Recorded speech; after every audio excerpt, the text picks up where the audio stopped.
What's going on, y'all? It's Malcolm, and welcome to the Loung'n Out podcast. Whether you're joining us for the first time or you're a returning lounger, I'm excited to have you here. For our new listeners, Loung'n Out is a podcast where we dive into a variety of topics that I find fascinating. From video games, fragrances, movies, shows, to comics, all along the way, we'll have engaging discussions and entertaining conversations. And for my returning loungers, welcome back. Your support really does mean the world to me, and I appreciate you pulling up. Whether you're new or returning, I do encourage you to follow the podcast so you never miss an episode. Whether you decided to hit that follow button before we begin, in the middle of an episode that catches your interest, or after you listen to what you feel is a fire episode, your support is truly appreciated. Let's keep the conversations going and the community growing. Thank you for being a part of the Lounge Crew. What's going on, guys? It's Malcolm, and welcome to the Loung'n Out podcast. Today, I got Chae back in the studio. It's been a while since he's been in here. If you remember, if you've listened, he's been on the podcast with Derek, and we talked about anime. It was the Anime Unleashed episode, but today we're going to be talking about the new movies that just came out. The new movie that just came out, which is Sinners. Him and I went to go see that movie, and we have been seeing movies together, and we plan on seeing more movies together so we can do more reviews on the podcast. So with that being said, what's up, Chae? I'm doing good. Yeah. Okay. Cool. I appreciate you stopping by, being here. Yeah. You know. So, what did you think about the movie so far? It was good. There was really nothing that I didn't like about it. Like from beginning to end, it was Right. It was good. Yeah, I thought so too, man. I've been hearing like very few people, I don't say hate on it, but some people was hating because of the fact that like there wasn't Latin representation, Latinos being represented in the movie. There's Asian, there's black, and there's like somewhat white representation. But dude was saying that basically Ryan Coogler pretty much stole the ideal from Dusk to Dawn. Said it was the same premise and everything, you know, they were up in the bar and they were basically outlaws and vampires came in, or either they came in or they were already there. I'm not sure, but it kind of like the same premise, which I don't know. I thought it was good either way. You know what I mean? Well, I mean, he did have it set during a certain year. Was it Mississippi? Yeah, Mississippi. I'm not sure if there was any Latins back in the day. So, you know what I mean? So, yeah. I mean, I can understand that there were, blacks, Asians, whites, and even Native Americans. Yeah. So, because the whites, it was basically the Irishmen that was the main vampires, like the Irish music that they were playing, which I think Irishmen, they were basically frowned upon as well, and they were basically subjected to group segregation just like black people. So it was kind of like, you know, everybody was in that same boat who was in that movie. So like you said, I mean, probably Latinos weren't really in that same boat at the time, at least in the U.S., you know. So, yeah. I mean, it makes sense. I think maybe he probably did his research when writing this movie. Yeah. So at least I think so. Yeah. I mean, that makes sense to try to make it match that type of year.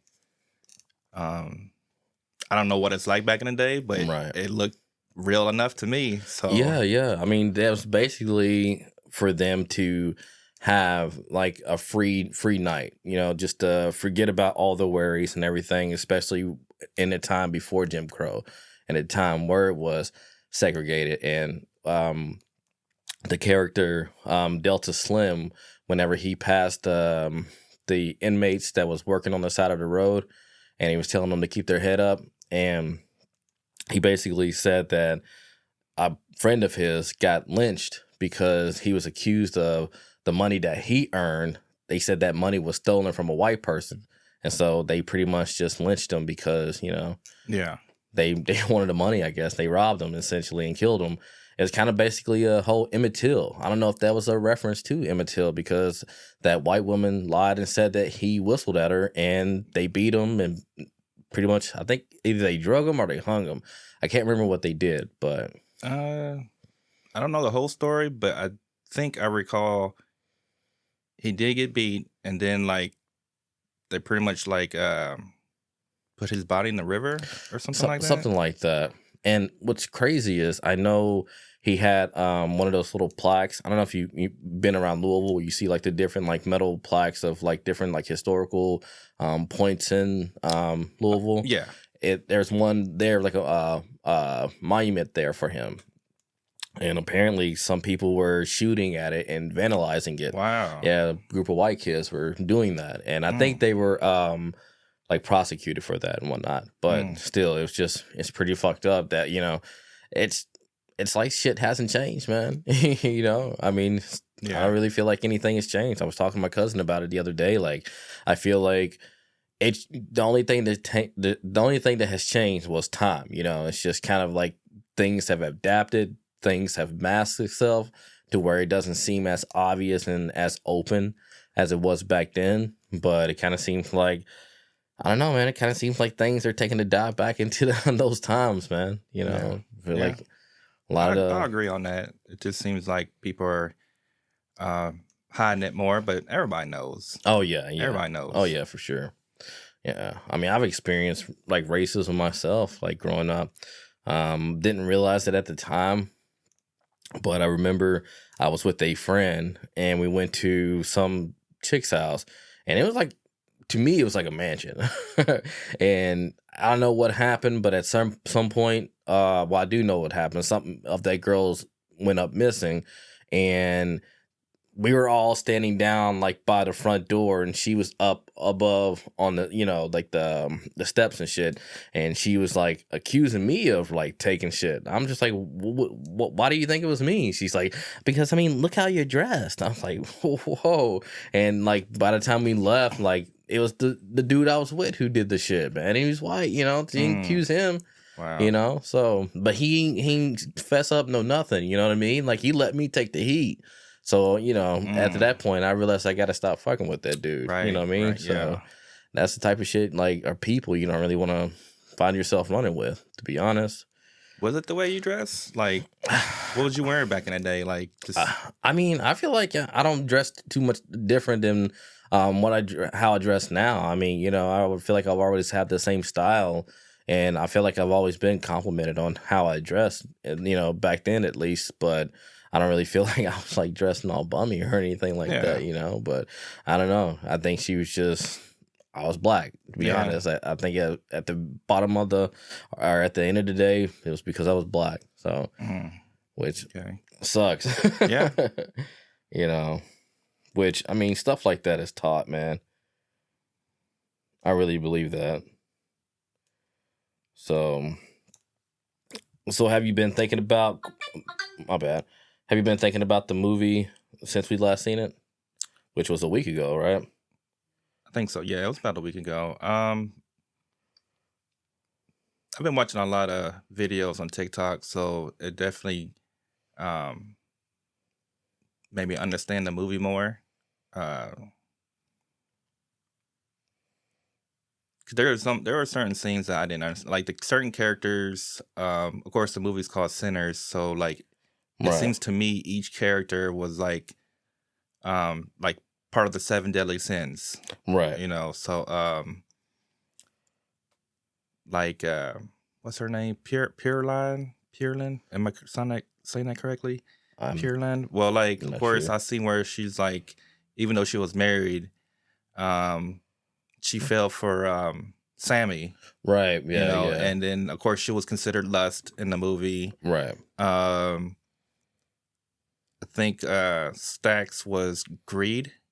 Was he the one who was trying to start the business? Or I want to say I think they both were starting the business, but I think he was more concentrated on like money. Yeah, like, yeah. Because there wasn't enough money coming in, and he was like, when Smoke was just like, what's that one guy? He was trying to buy a drink, and he had some wooden coins or something. Oh yeah. He's like, there ain't no real money, you know. So right. And also, I guess I would add to that, when Sammy first started playing singing, actually, when they were in the car driving, and Sammy started playing and singing, and it took Stack by surprise how well Sammy sung. Yeah. And he said, "Oh, that's money. We're gonna make some money off you." So I mean, I could see that.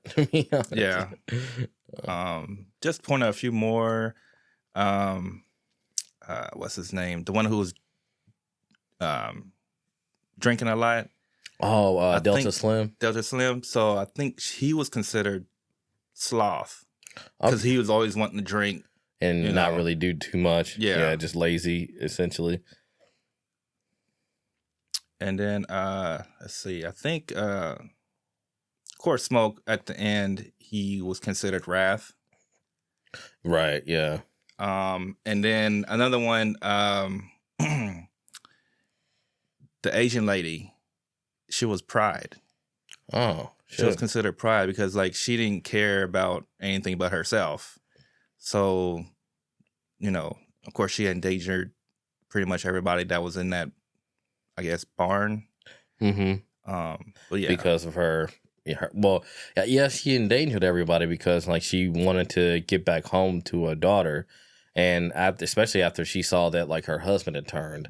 Mm-hmm. And which I guess it was quick. I couldn't tell, but she like sacrificed herself in a sense, like because she had the Molotov cocktail and she threw it, but I think she went for her husband first, and I think she drove the stake through his heart, but like the fire burned them both up. I think. I don't know if you caught that, but yeah, it was like quick, you know. It showed like it maybe was like 2-3 seconds, you know. You can see her as she was like basically like screaming at her husband in a sense of like, you know, their daughter's going to be alone now, basically, you know. They're both like going down together in a sense, which it was kind of like heartbreaking, to be honest. Yeah. But I mean, yeah, I remember that part. She drove a stake in him.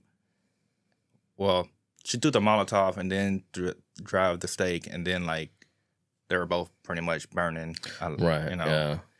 Yeah, I remember that scene. Yeah. Which, I mean, I thought that was cool. Which I wish that fight would have lasted a little bit longer, though. You know what I mean? Like I wanted like to actually feel like, I don't know. I don't feel like there was like enough stake. Not like no pun intended, but you know, I feel like it was too quick, you know. I wish it was like more vampires and stuff like that. It had a pretty good amount of action, but you know, like I said, I just felt like it was a little too quick. But I will say that Irish actor though, I mean, he was pretty. I don't know if he's Irish, but I think like, you know, him being portrayed as an Irishman, and I thought it was pretty dope, you know, especially just like how he was just, I don't know. He seemed very friendly until, you know, you turned your back, and then like he would pretty much like sink his teeth into you and you turned. But the only thing they didn't really explain, I don't know if you caught it, but I didn't. Where did he even come from? I don't think that they explained that. Yeah, they didn't explain where he came from. He was just, he just came out through the fields? Yeah, like smoking and whatnot because the Indians were chasing him. Did he look like he came from the sky or something? It looked like he looked like he was either flying or jumping, like he was landing from flying or jumping, and he was like covered in smoke and all that stuff. Because I don't know if it was like because of the daylight or because maybe they like had threw holy water or garlic or something like that on him. Yeah. Because you saw like how one of the vampires reacted to being I guess exposed to the garlic and kind of like burning them. So it kind of looked like that's what was happening to him, but it could have been like, you know, since the sun was setting and it was still out during the day, you know, it's just smoking from the sunlight or whatnot. Okay. Yeah. But I thought that was pretty cool, you know, had like Indian hunters who were aware of like vampires and whatnot and were trying to give them a warning, but, you know. They definitely should have added them more to the story. Yeah. That one scene, I thought that was pretty cool. Cool. He knew. He knew they were. He was in the house, and he's like, "All right, like we warned you." Yeah. But I think what they were trying to do, even though they wouldn't listen, like, you know, we're trying to keep this from spreading and being a bigger problem. Like I understand that you all hate Indians and people of color, but this can be a bigger problem than that. You know what I mean? So, but they wouldn't listen. You know. What? I feel like it must have been, they got to be a sequel to this because like if those Native Americans was like they knew they were out there, so they had to have been more than just him, right? And you know, to start off, was it Smoke's wife? She knew about them as well. Like she knew about like, you know, the garlic and the holy water and the steaks and all that stuff when she was doing that. I forget what the name of her, I guess religion essentially is, because she wasn't basically like a Christian or anything like that. Because from what I heard, it's like different religions. You know, you got they even consider like the vampires being of their own religion, as well as the blues being its own religion, because of the way Sammy was basically, I guess, what do you want to call it? I guess worshiping the blues, basically. Well, didn't his dad was a preacher, and I remember him saying that what he was doing is the devil's music. Right, yeah. So kind of like, you know, Satanism, I guess, or Satanism or whatever. Or it can lead to sin because of what could happen in that type of environment. Mm-hmm. So, you know, with the drinking, I don't know if he had any drugs. I don't think he had any drugs there at that. No, I don't remember any drugs. I think it was probably gambling. I think, if I remember correctly, I think it was gambling there, you know. Okay. But I mean, that lifestyle leads to, you know, smoking, drugs, gambling, you know, women and all that, or just, you know, just stuff like that. Yeah. So, I mean, yeah, it's just different religions that were focused around. So I thought that was pretty cool. I mean, I think it's a lot to unpack with that movie. But of course, I think you're going to have people who try to, you know, I don't know, go against the grain, essentially, who has a problem with it. But, you know. So what did you think about Smoke and Stack?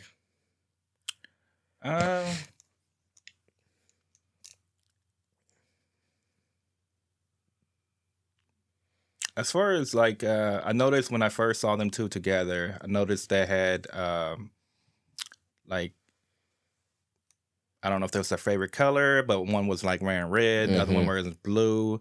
So I don't know if they had any meaning to it. Right. But I just took it as like, since they were twins, it can help me recognize who's who. Yeah. So that's the only thing I took. I don't think there was a good and bad meaning to it. Right. Because they were both good. Equally, yeah. I mean, they both like did the same shit. Like they both were war vets. They both worked for Al Capone doing, you know, just gangster shit. And, you know, even Smoke shot that guy for, I guess, robbing their truck. But I mean, he was going to let him go, but then he thought about it. He's like, nah, I can't have people out here thinking that you can rob the Smoke and Stack brothers. So he shot him just for that message, you know what I mean? But for the most part... Well, he shot both of them. Oh, he shot both of them? Remember? Because he's like, I can't have... Because he shot the second guy, and he's like, well, I can't have you everybody thinking that you can almost rob us. So, yeah, because he just stood there and looked at him, and then he shot him. So I was like, oh, okay. He just put some pressure on it. Yeah. But I mean, I guess, you know, with him being a war vet and stuff like that, you kind of, you know where to shoot people and shit like that, as well as probably working for Al Capone. You know what I mean? So, that's pretty cool. I wish they would have like delved more into that. You know, like a black, like a flashback of like them how being they live in the war. Was it in Chicago or something? Yeah, they went in Chicago. They were in Chicago, and as well as them being in the war, like being, you know, twins in the war, which would have been crazy, you know, to see. You know, I could just see Stack just not really taking things seriously, and Smoke being a serious one, you know, trying to get him to, you know, we're fighting for our lives and shit like that. You know, you got to take it more seriously, and it been a cool transition into working for Al Capone and whatnot, and then like, you know, could have led up to them how they had this dream of wanting to go back to Mississippi to open up the speakeasy or whatever you want to refer to it as when they bought the sawmill. Yeah. So I think that would have been cool. But I think they were even though they left those out, I still thought the movie was still put together pretty well. Yeah. But I think they were just probably like low on budget, you know what I mean? Because apparently they ran out of money, and Ryan Coogler had to put up some of his own money to actually fund the rest of the movie. Yeah. Okay, I didn't know that.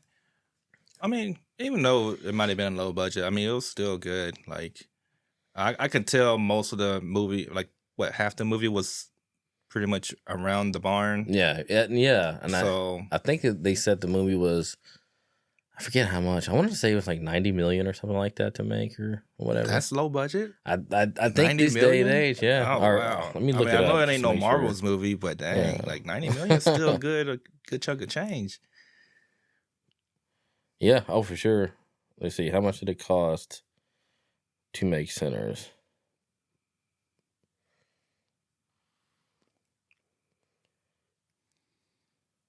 Sinners. Come on.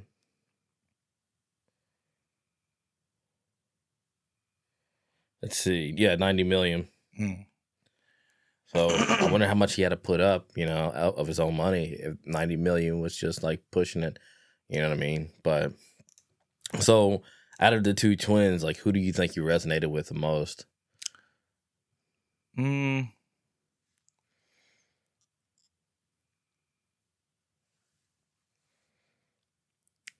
I'd probably say Smoke. I'll probably like the way he got back at him because he knew they were gonna come back for him. So it's like I'm trying to remember, like how did he even knew that they were gonna come back for him at the end? Like because I remember when he's like, I got one more thing to do, and of course he found the big box of that machine gun. Oh yeah. It's like I think honestly because whenever they asked if the place had been mopped or something like that, like whenever they first bought it, they asked like had it been mopped. Did it had anything to do with that the Ku Klux Klan outfit that was in that first house? Yeah, because I think like they hinted maybe because I want to say they were probably part of the Klan that was going to come back, but I mean they got turned. I think if they were. But my guess is that like they knew that the place had been mopped, which hinted that was basically their slaughterhouse, their killing grounds, where they did the same run or same game on many people before, sold it to whoever, then came back around, killed those people, got their money back. So really, it's just like a little setup for them to kill people of color, and then like. Whenever they saw the barn, they could tell that it had been clean or mopped or whatever. I think maybe they knew what that was from, especially being of, gangsters who worked from, for Al Capone and stuff like that. They probably hadn't had similar cleanup jobs, you know what I mean? So who knows what they know, basically. Yeah, they knew the setup. Yeah. Yeah. Okay. So, I mean, at least that's my speculation, at least. I mean, yeah.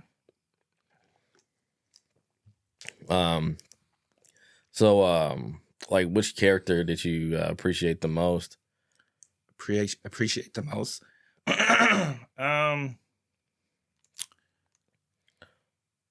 Smoke's wife or ex-wife. Oh yeah.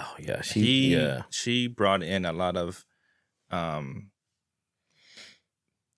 knowledge that she had to keep Smoke protected because I think he had that I forget what he called it. I forget what it was. Like it was supposed to protect him, right?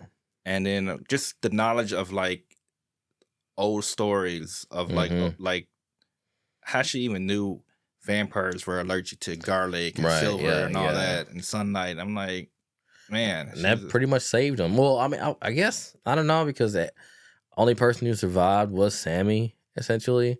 Even though, I mean, spoiler alert. I mean, I guess I forgot to mention that. But yeah, the only person who really survived was Sammy, other than Stack and Mary at the end, which was crazy. Yeah. I mean, I think those are the only ones. Yeah, which was really cool because I was talking to my cousin. And I just felt like, I feel like he kind of reminded me. I felt Mary reminded me of like Captain America.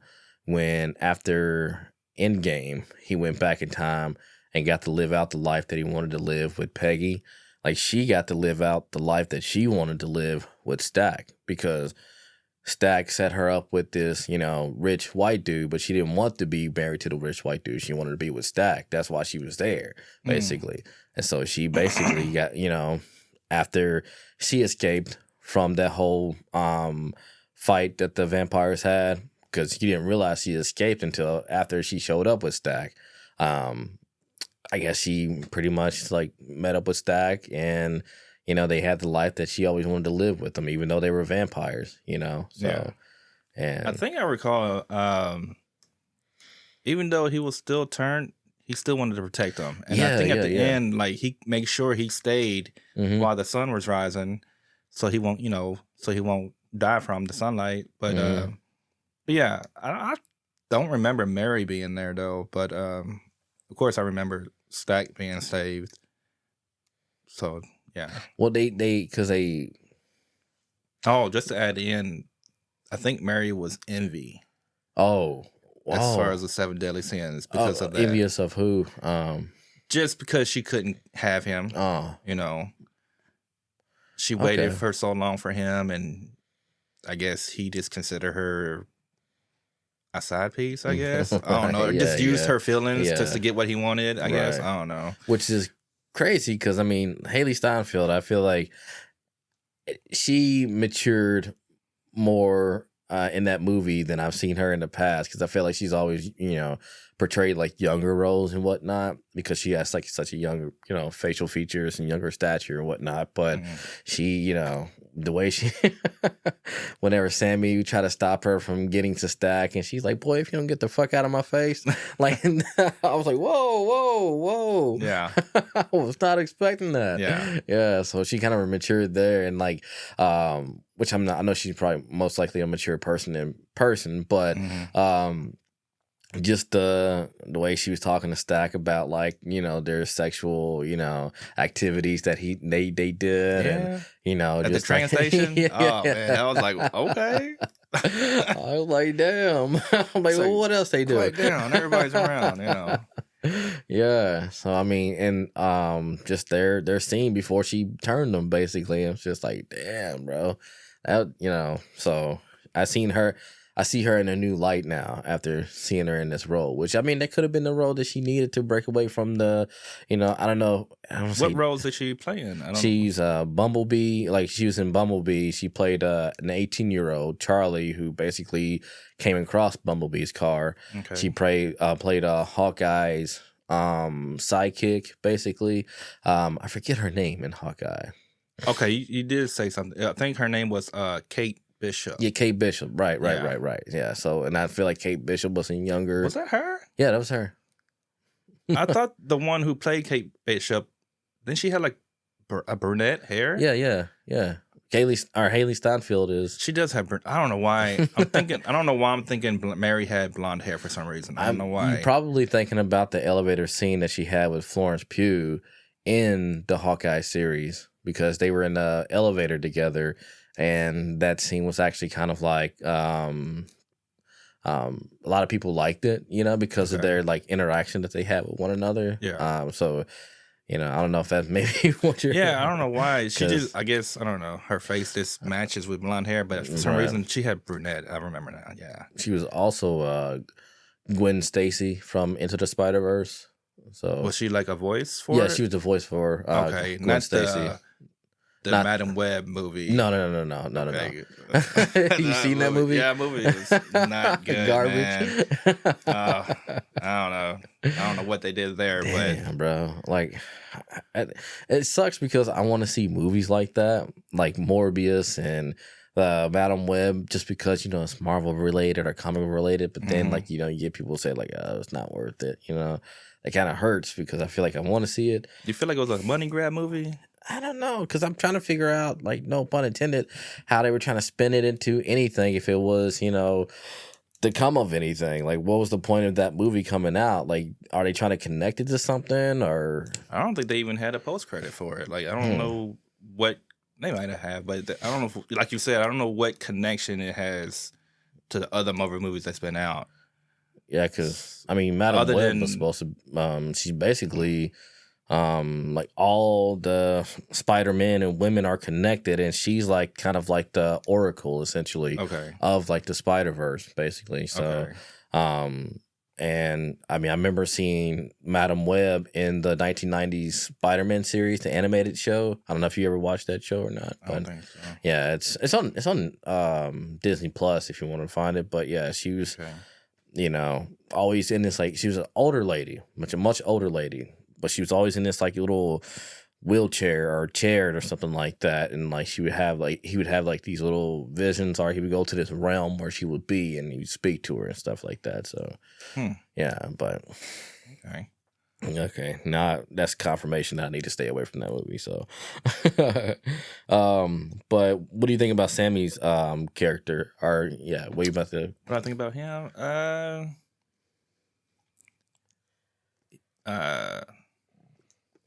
Matter of fact, let me take that back, because I think he was sloth, because he didn't want to work. He thought music was like, his future, I guess. Yeah, but he played a good role for that. Do you think Mary was lusting? Well, I mean, I don't know if she was lusting after him. I think she was actually in love with him, but she wanted what she couldn't have. Mary. You mean Pure Line? Haley Steinfeld's character, because you said she was envy, or she wanted Stacks, right? Yeah, Sammy messed with Pure Line, right. Yeah, what I'm saying is like you said that Mary was originally envy, but then I think you said that with what's his name being sloth. Do you think Mary was envy? Like, do you think she was envious of, Sammy? Not Sammy, but like, because I feel like Mary was, I can't put my finger on what I think Mary was actually if I were to connect her with the seven deadly sins. But if I just like try to look it up real quick.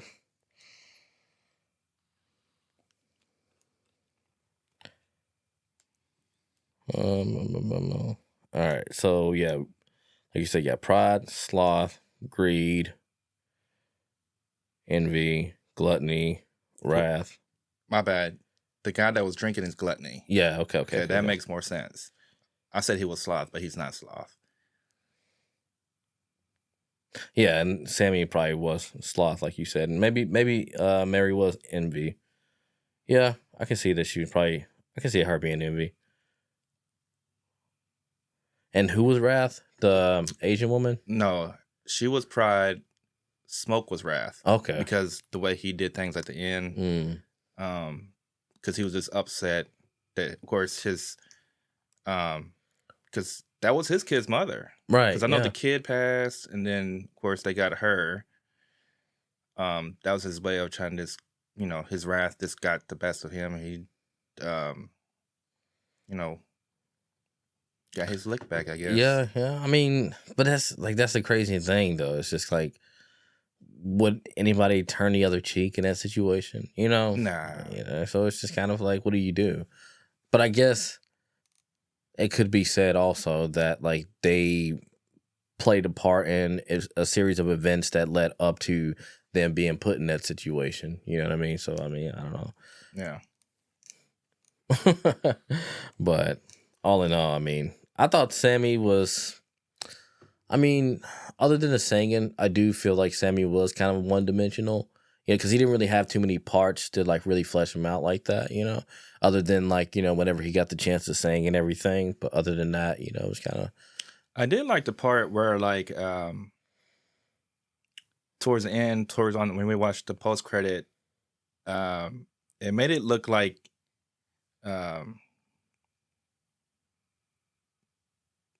when he was older in that club. Right. I don't know if you caught it, but he named the club after the girl that he messed with. No, I didn't. Yeah. Damn. He was in the back.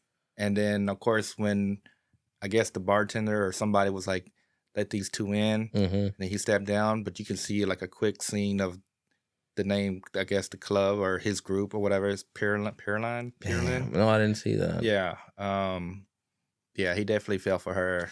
Yeah, damn. After all them years, he still thinks about her. Yeah, but yeah, the part I like is like it made it seem like that was his story. Well, I mean, kind of it is, right, so to speak. It wasn't really more about smoke or sex. It was like Sammy's story and how he grew to this old man, and that was just something that he experienced in his life. So I like that part. Yeah. And I thought that was cool too, because I mean, when they were all seated at the bar, they were talking about like that was up until the point of the vampires showing up.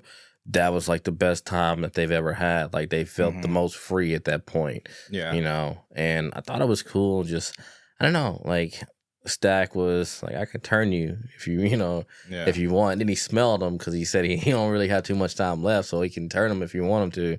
But he's just like, nah, I think I'm good, and it just kind of, I thought it was also cool that like how Mary and Stack is just kind of like moved with the times, you know what I mean? And then he still kind of when he brought back the Coogee sweater. Yeah. I don't know if you ever wear Coogee. I've never worn Coogee, no. Yeah. But yeah, I don't know what year was that time. It was. I think it was like 80s, the 90s. 90s. Yeah, like early I think it was like 93 or something like that. Okay. Yeah. Yeah. When he came through, then he had like a box fade or something. Yeah. And then the Coogee sweater. I'm like, what? And he had like the 4-finger ring that said Stack. Oh yeah. That's definitely And like Mary looked like straight up like salt and pepper. You know what I mean? Yeah. She had like the whole like. I think she had the leather jacket and the hair all done up and everything, like the big earrings and shit. So yeah, it was like, good. Damn, that's actually they're actually fresh. You know what I mean? It was. It for real was. But I thought it was cool that it's just like, after all this time, we've been alive since then. All this music, everything that we've, experienced. I still miss that music from the guitar that he had. And so he has them pull it out and play the music once more because it brought them all back to, the life that they once knew, the life that they were familiar with or fond of, you know what I mean? So it was just it took them back, kind of like how when they said there are certain musicians who can pierce the veil of the past, present, and future. Yeah. So that guitar took them all back to the past at that point. So I did like that scene when he did sing and then like, it did get a little weird to me because they were like showing like some guy on a bass guitar, and then they had like some Asian dancing. Oh yeah, you know what I mean? It's like all these different characters. I'm like, what's going on right now? But like, I could see they incorporate the past, present, and future, right. And that was good. It was something that I've never seen before. It was something different, and like the angle, like the camera did this like rotating flip thing, and it panned over to this corner. You saw like actual like modern day hip hop or modern day like trap music and people like twerking and shit in the corner. Yeah. Then you got like people break dancing over here, like from like the 80s and shit like that. Like it was, and you had like this African tribe dancing in the center and shit, like the center and whatnot, And I think the reference between like what they said about the fire was that music or that lifestyle is like fire. It's beautiful, but it can burn you. You can get hurt. So yeah, I never got that because it showed at the end where like the place they were in burnt down and they were still dancing around. Right. Yeah. So I'm like, okay, yeah, that makes sense. Okay. Or they can just be burning the house down. I guess Yeah. I did like what was the Irishers guy's name when they did that little jingle? Yeah, that I ain't gonna lie, that song hit, bro. Like, I was like Smoke was like, and Stack was like dancing to it. I'm like, yeah. Okay, Irish Vampire Sinners. What the fuck? Sorry, Jack. His name is Jack O'Connell playing the Irish vampire. Let's see. I'm trying to figure out his name. Like people are looking for the song. Another thing I want to add was like Remick. I know his name. Remick. Yeah, I know a little bit about traditional vampires. So like, it seemed like they were biting them and they were turning. Right. To me, I thought you had to drink the blood of the vampire to turn. Oh. So I've always thought it was like you get either way, bit, or even scratched. No, I think if you got scratched, it's like werewolf. That's werewolf, yeah. Yeah. Okay. But yeah, I remember before I watched the movie, somebody said something about like how the drool looked kind of like thick and sticky, or just like. I remember when Mary was on top of him, and he's like slobbering. I'm like, what? You good? Oh man. You've been drinking a little bit too much, girl. Yeah. Stay off that yak.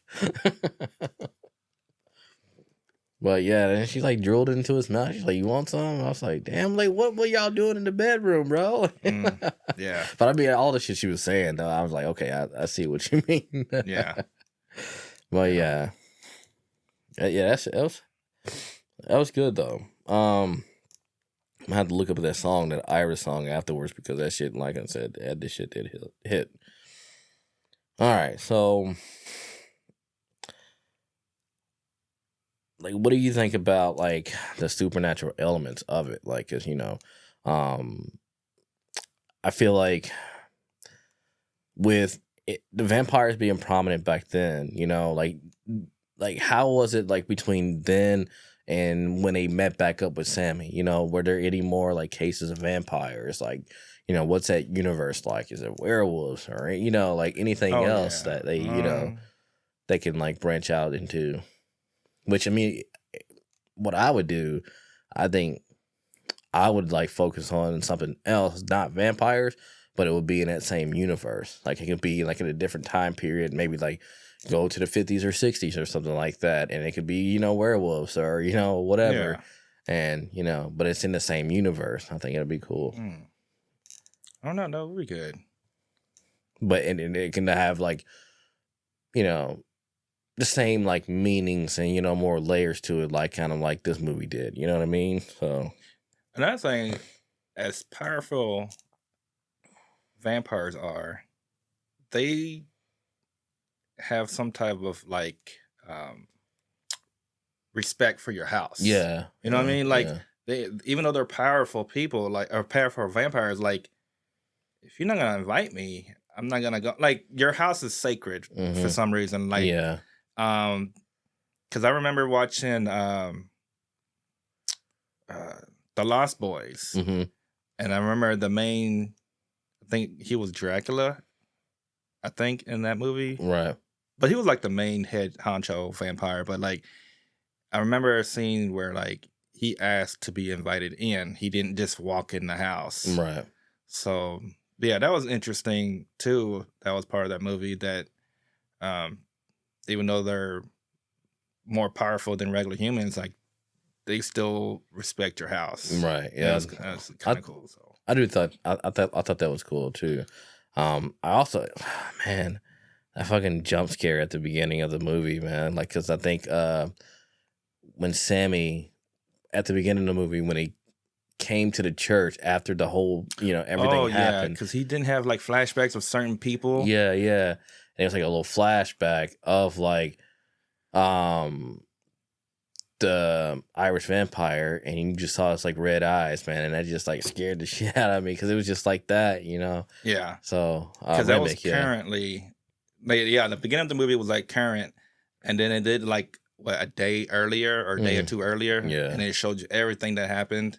Because I was like, okay, he just walks in the church with a broken guitar, and of course his face is clawed and stuff, and I'm like, okay, what happened? But yeah, that was a good setup for the rest of the movie. Yeah. That led up, and then of course it brought itself back to the present to how it all happened. So I thought it was pretty good. Right.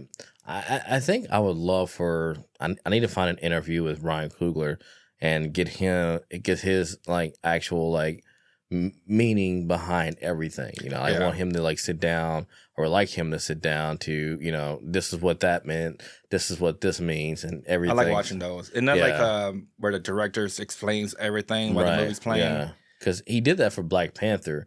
There was a scene in Black Panther where they were all up on the balcony, T'Challa and two of the women from Dora Milaje, I think, and each one of them were wearing different colors of the African flag. Oh wow! But it was like subtle, but you didn't, you had to pay attention. You have to, So like he does stuff like that. So I think everything that he does, I mean, obviously with us talking about this movie, everything does have a meaning to it. You know what I mean? There was definitely a lot of symbolism in that movie. Right. But I don't know the history that well, but yeah, I can definitely tell there was a lot of symbolism in that movie. So yeah. Right. So yeah. And I'm trying to like, cause I wonder like what it was with the whole like, cause Sammy made that the scar that he had, like his like logo, basically. Yeah, he didn't try to hide it. Right, yeah. You know, he didn't try to, like, put makeup on or nothing. Like, this is what happened, and right. that's who I am, so. Because, like, when the band his band was playing at the end, like, it was his picture as, like, the logo of the band with the scar on, like, you know, the picture. It's kind of almost, like, highlighted in a sense, you know what I mean? So I'm going to see if I can find it real quick. I vaguely remember. I know there was a sign, like a neon sign, but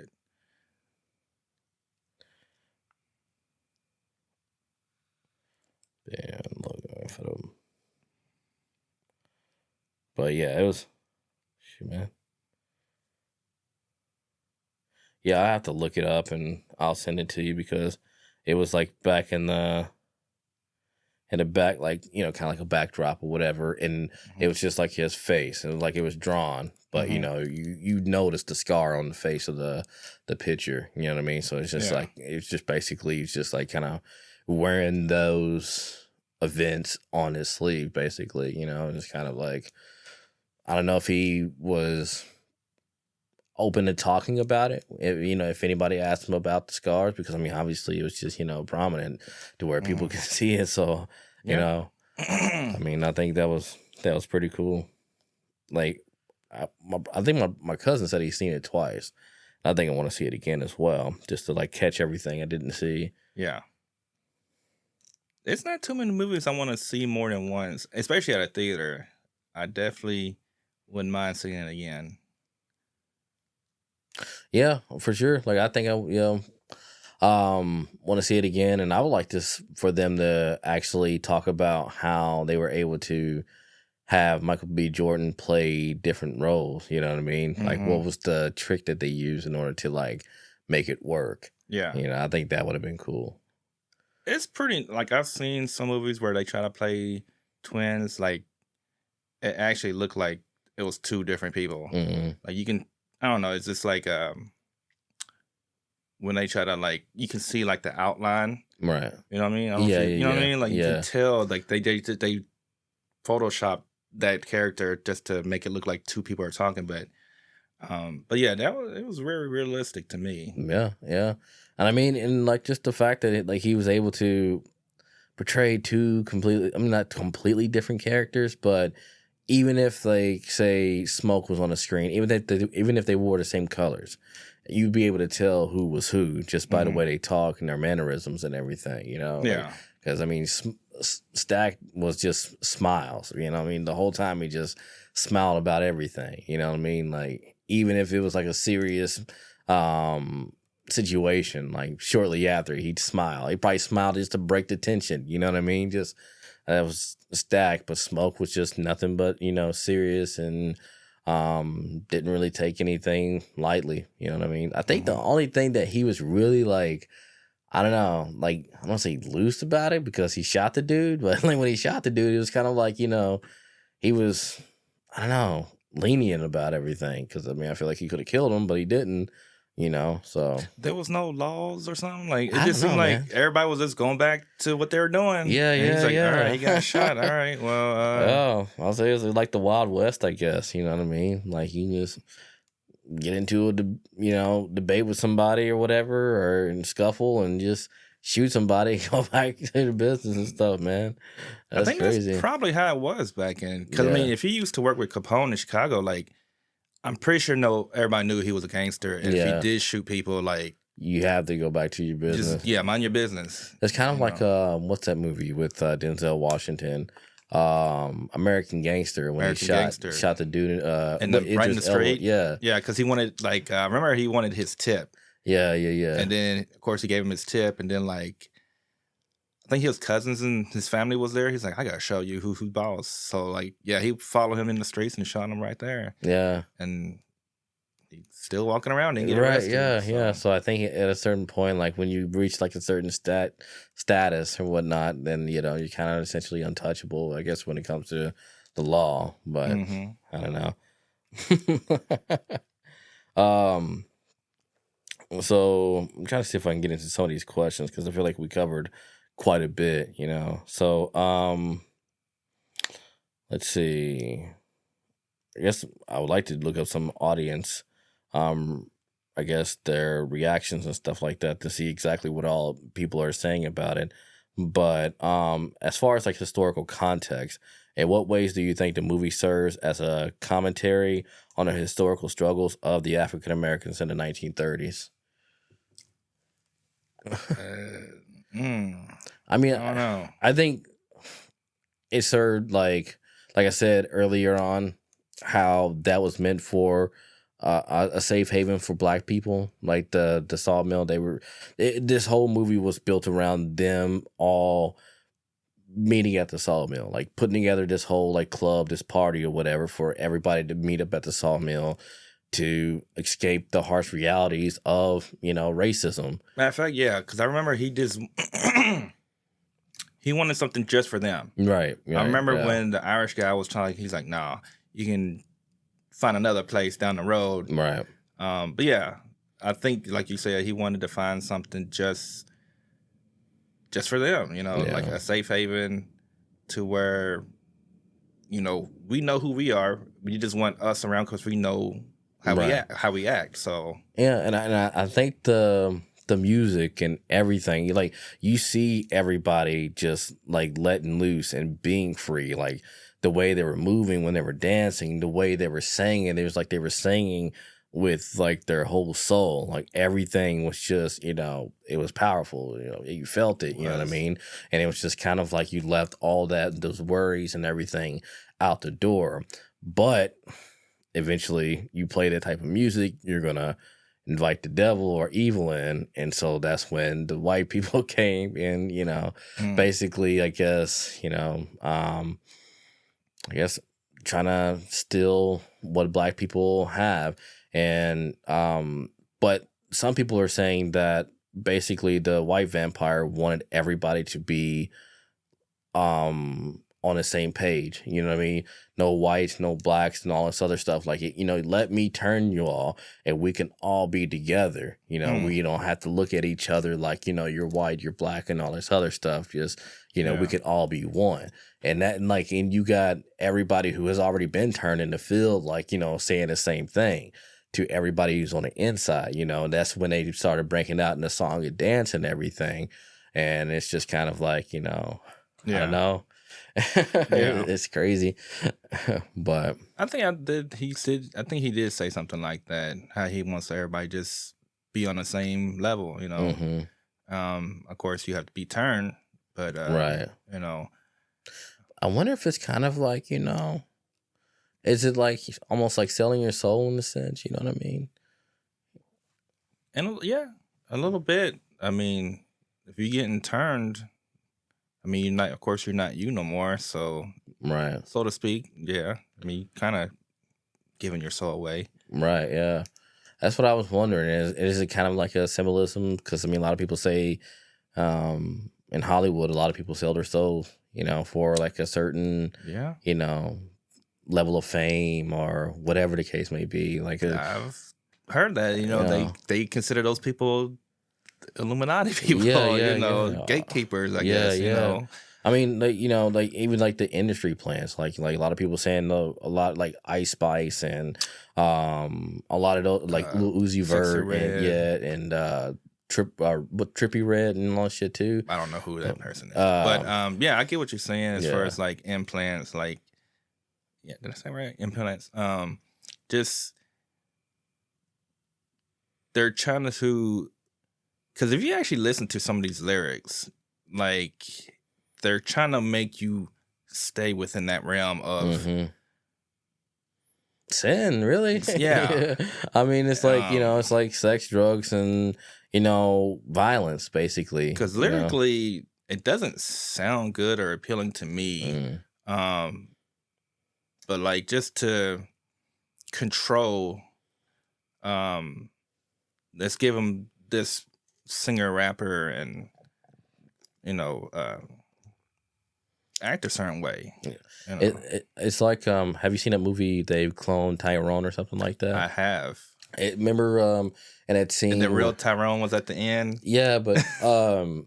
He was at the end, yeah. But the scene I'm talking about is like when he actually confronted the dude who's like in charge of it all. and like he was saying that like there's certain frequencies that they play with the music, yeah, and everybody was like, they weren't doing anything, like they were surrounding him, our Tyrone, but they wouldn't move unless he said to move. They wouldn't do this unless he said to. He was saying like he has them under control, like, you know, if he wanted him dead, he would have him killed and he would have him replaced in a second. Basically, in a sense, it's kind of like, you know, some of these rappers and stuff like that. Like, they can have these rappers replaced in a second, you know? And, I mean, it's kind of like saying that, you know, they're controlling Black people with music by having people like these rappers who they sell their souls to keep Black people engaged in that type of lifestyle from that music, because, you know, we idolize, you know, all the riches and all the, you know, stuff. I mean, because that's why, like, when you see like a video of somebody from the hood, like a lot of people are probably smoking and shit like that, throwing up signs and everything, you know. So it's just like, it's all that's from idolizing all of these, you know, rappers and stuff like that, you know. So it's just, I mean, I feel like that's just kind of goes back to, you know, to selling the soul and everything, basically. Yeah. But I mean, I don't know. That's another reason why, in a sense, I want to try to like break away from that stuff, because I remember I was watching this interview. It's like a little clip on Facebook or something like that of Little Uzi Vert. And it was on YouTube because they were talking about all that, like Satanism and all that stuff. And they were even saying that Little Uzi Vert, it's been a few times that he's kind of like blatantly like said it, you know, out loud, like outright, like, you know, the interview. Sorry, let me go back. A woman was interviewing him on like a red carpet or something like that, and she's like, "How do you get your music to sound so good?" And he like had this like sinister like smirk on his face. He was like, "It's hypnotism," you know. That's what he said. Okay. And while he was on stage performing at one point, he was just like saying something about like, if you haven't gone up yet, then it's too late, you know, basically, like, you know, the rapture, basically, you know, the people who are chosen or whatever go up to heaven, and the, you know, people who aren't going to stay behind, you basically, you know, they're serving hell and shit like that. So he was saying like, you know, if you're here right now with me and you haven't ascended yet, then it's already too late, basically. Like, he said that shit on stage, like, I'll send you the stuff or whatever, but, you know, they were like saying shit like that. What is it called when they so I think this past week they had Coachella. It was like a big festival, right, for artists and stuff, but like, isn't there a certain one for like rappers? I think it's Coachella, if I'm not mistaken. The same thing? Okay. Yeah. Well, like Coachella or Bonnaroo, I think. Like, I've seen videos where like, I'm not sure if it's like Travis Scott or somebody, like their stage looked demonic. Yeah. And they're like, they have that back screen shot. It look like they're coming out from hell or something. Yeah. But yeah, just got my train of thought. Like you said about like selling your soul, just part of that deal. You know, like, I'm gonna get you rich and famous, but you're gonna have to like, you know, sell your soul to do that. And so to speak, the stages, like, if you notice, like, I've seen videos where like they wear certain rings, necklaces, you know, like the upside down cross or whatever, you know, and shit like that. Which, I mean, like, I don't. To be honest, I'm not really like religious like that at all. You know, I'm still trying to figure out like exactly what I believe, if I really believe anything. I mean, I believe that, you know, like, you know, space. In my opinion, right now, what I believe is that we're all here just under, you know, like a reaction. Like, this happened, and this was a reaction to that. That was a reaction to this, and now we've been here as a reaction or a result of these different, like, you know, series of events. So that's, and I feel like, in my opinion, I might rub a lot of people the wrong way.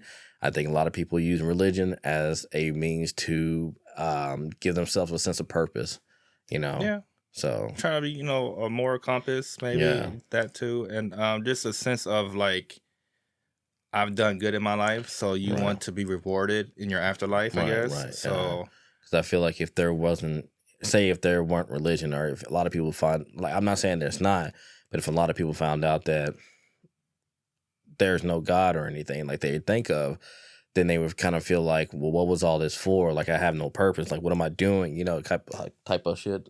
All right. Sorry, guys. Turn this light on.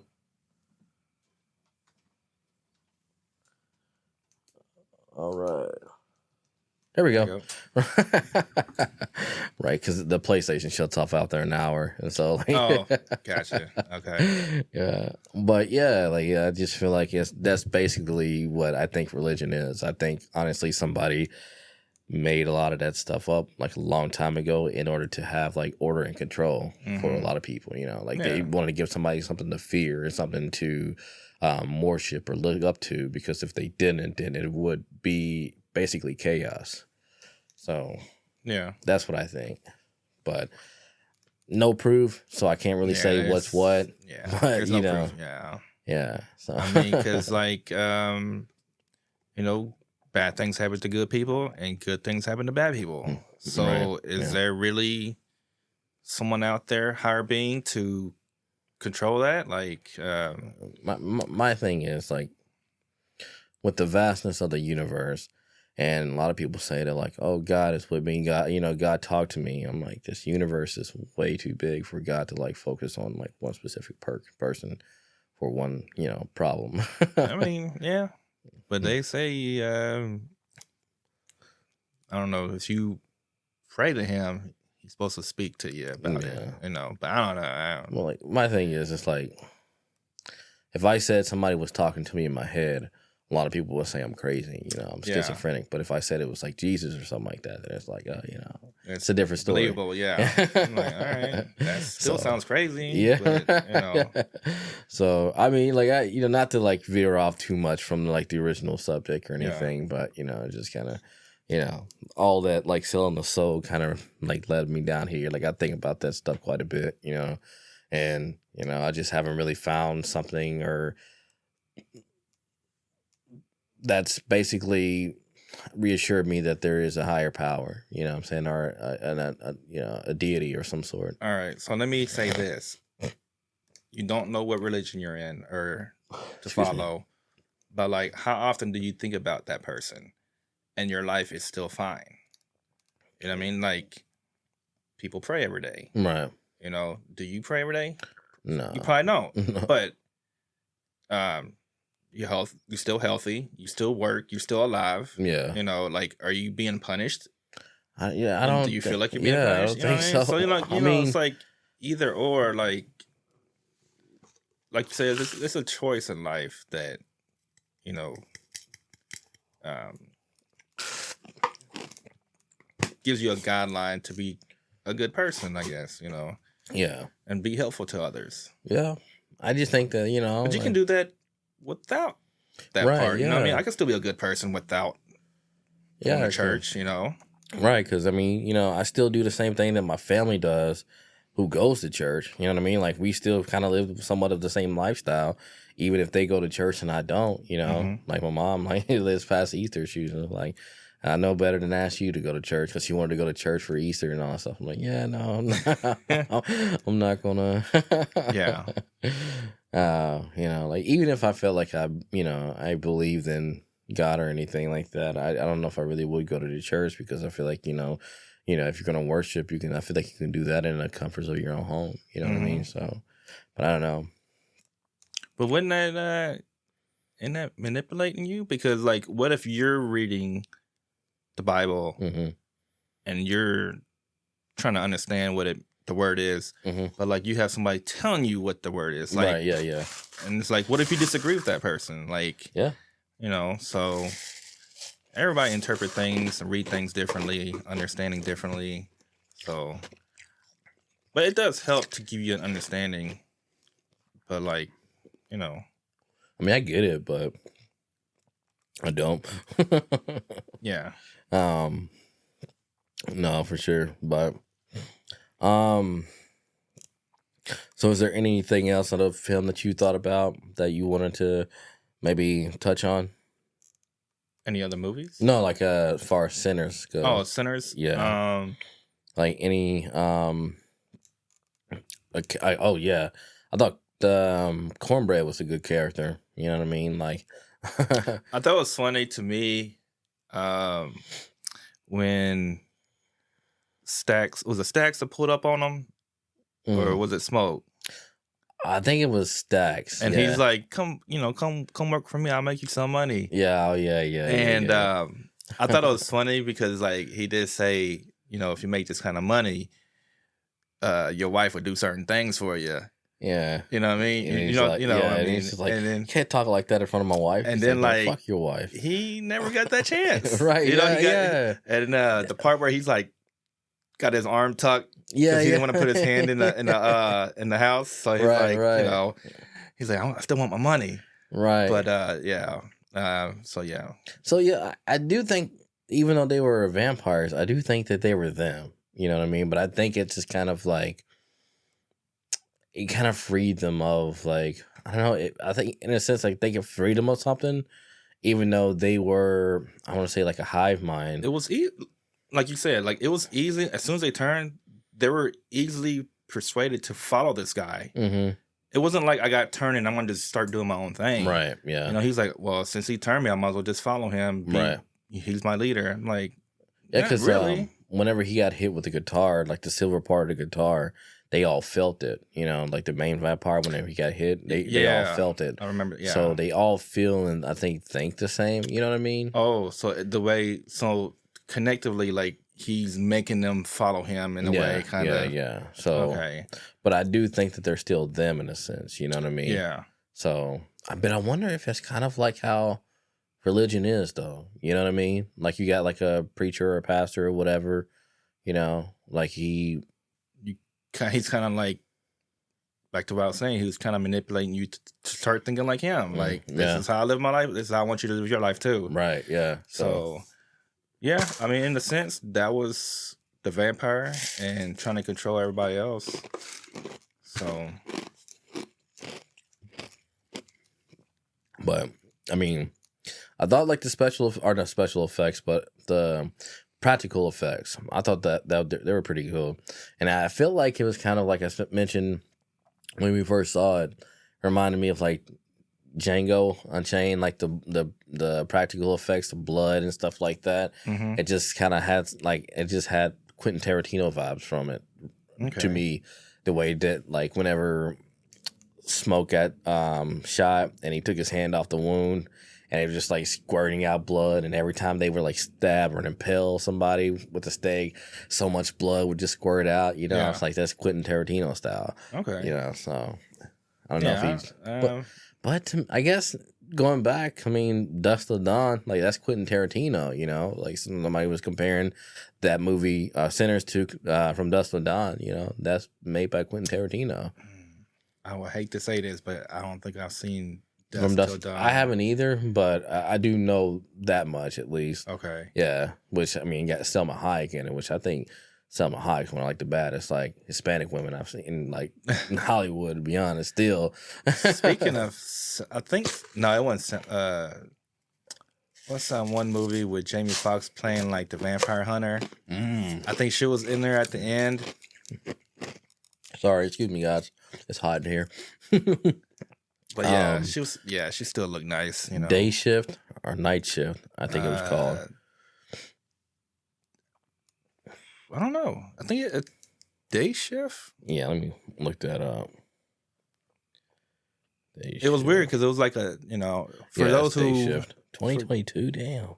Yeah. Damn, I'll be flying, bro. But they made it a job though. Like you actually hunt vampires, and then you're supposed to turn in the teeth or something, and you get paid for it. Right. So that's interesting. That would be a cool spin on like something like I said, if they wanted to do a sequel to the movie, vampire hunters, like you said, like if they would have like focused on like a little bit of the back of story on the Indians, it could be like that'd definitely be a good. It could be like the prequel. Even though it's not really, prequel to the natives hunting. Our Stack and Mary could have been running from the descendants of, the Indians from back then. All this time, like from generation to generation, they've been tracking Stack and Mary, as vampires as time went on. Yeah. And, they could show that side to it too, which I think will be cool. You know what I mean? Just saying Indian vampire hunters. As long as Ryan Coogler write and produce it, I might have to watch it again. It would be a cool perspective just to get like the side of the Indians. Because, I mean, if it's all like religion based and whatnot, get the introduce like the Indians' religion, like who they pray to and like the stuff like that, and then develop it that way. They had to know how to kill him. Oh yeah, you know what I mean? Because that was a band of them, like which on horses, so they knew, and they already. That's another thing. They knew the sun was setting. He's like, we gotta get out of here, guys. Yeah. So he knew that,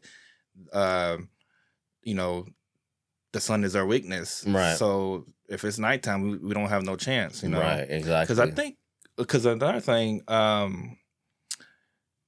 didn't, what's his name, try to shoot Mary when he was on top, and then she just came back to life and ran outside? Yeah, she's like, we're going to murder you all. Wow. So they didn't use the right ammo to kill her. Silver. So, it should have been silver, so... Which doesn't silver kill werewolves as well? Or? I believe so, but I think there are some movies that silver does hurt them. I think it was what's that one? Underworld. Yeah, Underworld. I think they had silver bullets. I think. I think so. I need to watch that series again because I've been watching this guy on YouTube. he looks like what Deathstroke looks like. He looks like Deathstroke from Deathstroke from DC. He's basically that was Will Smith, right? Then he played it in No, he played Deadshot. Deathstroke. Okay. Have you ever watched the Teen Titans show? Oh, he got the half orange black mask. Well, he has that mask on, and his thing is he's taking down Hollywood like one movie at a time. Like it's not a movie review, but he's talking about either how a movie got it right or how a movie got it wrong. And if it got it wrong, he would pitch his own like script and idea. And so he's been like talking about like Underworld, in different videos and whatnot. So the way he talks about the vampires and the werewolves from Underworld, it makes me want to go back and like watch all the way through. Like he's actually making me like, that's why I wanted to watch all the Predators and stuff like that, because he was just talking about all the different Predators, talking about the Alien. I was watching where he's talking about the Chronicles of Riddick and how he's probably like the best anti-hero basically. Okay. So I mean, like he covers a wide variety of movies, and a lot of the scripts that he would make, or the way he would direct these movies, it does make sense. I wonder if he has a team that helps him write these like hypothetical scripts and all that stuff, and because they're always on point, to be honest. And he did his home review of Sinners as well, you know what I mean? So he said it was a good movie, but he doesn't think it was as great as everyone is saying it is. But for the most part, he did give it his flowers though. I mean, there's a sense of overhype to it. Yeah. Because people really liked it. And I think really is honestly, I think it really has more. I'm sorry, I didn't mean to cut you off though. But I was gonna say like it does have a sense of overhype, but wouldn't someone that it's kind of hard because we gotta find somebody that don't care for vampire movies and would have to say it's a good vampire movie. You know what I mean? Like, it has to be someone that's not that into bias. To give you a fair opinion about it. But I mean, I'm not saying because without me being a Michael B. Jordan fan, right. Anybody gonna say, "Oh, I love Michael B. Jordan. I love all his movies, regardless of the movie." So I'm like, give it a fair chance. Don't just. But overall, it was still good. I'm not trying to overhype it at all. And I think like. The part of the hype is coming from, just black people showing up, or people of color and culture showing up. You know what I mean? Like feeling, in a sense, represented, feeling like appreciating the fact that somebody takes our culture into consideration rather than just being like a cash grab. You know what I mean? Like you just, make a movie just to make a movie. There's a lot of meaning to it, Yeah. And I mean, it just shows how we've struggled from then and now. I mean, the culture vultures. I mean, you can kind of see, or you can peg the what was his name? Remick, as a culture vulture in a sense, you know what I mean?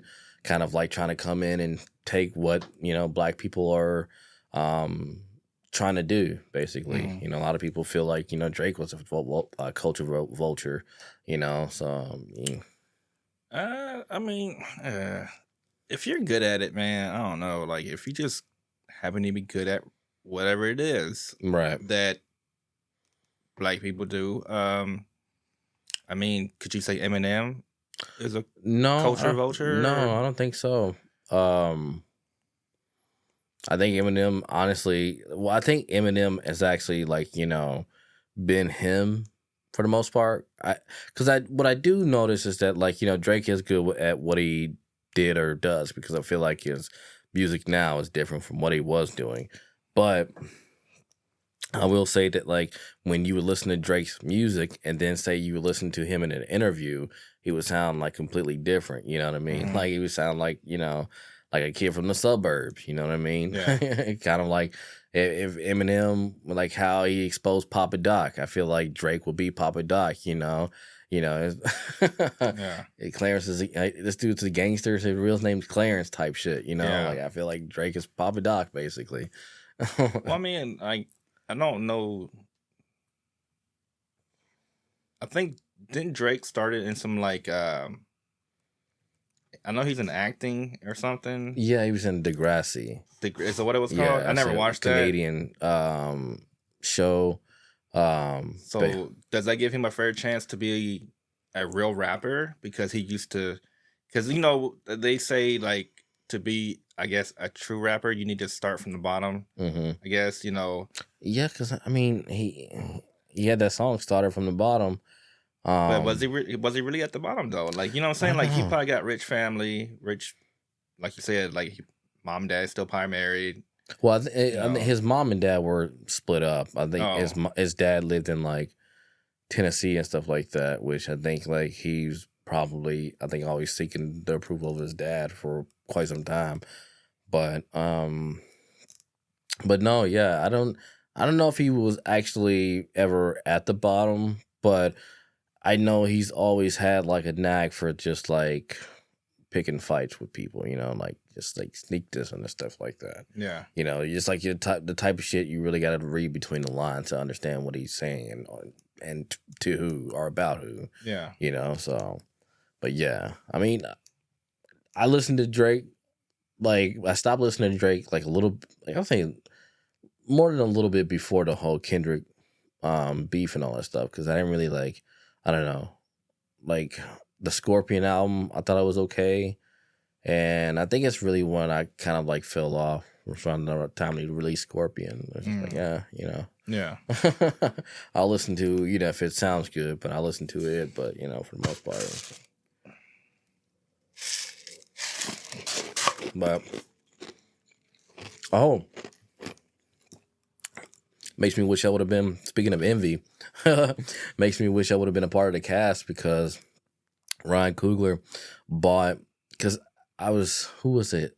Was it Haley Steinfeld who was being interviewed when they asked if they got to take the teeth home that they had as vampire? She said no, but Ryan did get everybody, like, like the main cast, some rose gold like grills and shit. Yeah, and so like fangs and shit like that. Yeah. And I seen this like clip of like Michael B. Jordan, like I can't remember what rap song it was, and like he was like rapping to it. And do you know who? I know you're talking about. It's Mexican or is it Mexican? Mexican OT. Mexican OT. Yeah, it was his song. Yeah, and they're like, because I seen the trend where like they're like putting their finger, and then I think it's the same thing. It's like the grill in their mouth, and they had Michael in it, and I know you're Haley talking about. Yeah. That was a gift from Ryan. That was a gift from Ryan. Okay, cool. Yeah, for doing the movie, which I'm like, damn, bro, like, you know what I'm saying? Ryan, hit me up. Let me see what we can. Apparently, grills was a thing because didn't Stack had one in the movie? Yeah. And I think that's probably what kind of like influenced that. I'll be on top of the whole like, vampire teeth thing, but I think that was, that was cool. Like, I think I love when I hear about actors doing stuff like that. Shit. I always do some like drop something, whatever. But Keanu Reeves bought, I think, all of his I think his stunt team like watches, like some really nice watches and shit like that from like John Wick or something like that. Okay. But I love it when like people do that, just give people stuff, just being a part of the crew and all that stuff, like as a thank you, you know what I mean? Yeah. That's just always dope. Well, I know like it's not really related, but like you know how so like I know like certain quarterbacks in the league would buy their whole defensive line or offensive line, I don't know, just random stuff because you're protecting me, right? So yeah, that'd be cool. Of course, I'm the highest paid player on the team and you're protecting me. I know you working hard to protect me. So like I seen where like I'm trying to think of the quarterback, but he bought them like all golf carts. Damn. Some of them cars, trucks, whatever. But yeah, just to show appreciation, I think that's what, like you said, Ryan buys all his main cast crew to all the grills. So. Yeah, that was cool, man. That video, I was like, damn, that was hard, bro. Yeah, and, man, I was like, man, what I'm saying, it should be I definitely like if Ryan Coogler can make more movies like this, he besides like what I think he made Creed, Creed, Black Panther, Fruitvale Station, which was like, I mean, shit, Michael B. Jordan has been a part of like majority of his movies that he's made. So yeah, he made like Fruitvale Station, I think, Creed, Black Panther. He did Black Panther 2, and he did this movie. So I think this might be his fifth or sixth movie. I can't remember. It only kind of gives me what's the producer's name that made Get Out? Something Peele. Is it Jordan Peele? Yeah, Jordan Peele. Jordan Peele. Well, his movie kind of gave me that vibe. Well, it's funny because Ryan had an interview. I think Ryan has a podcast, and he had Jordan on the podcast interviewing him about how he got started with, making movies and what inspired him to make Get Out, which he said like Get Out has been made for like at least a decade.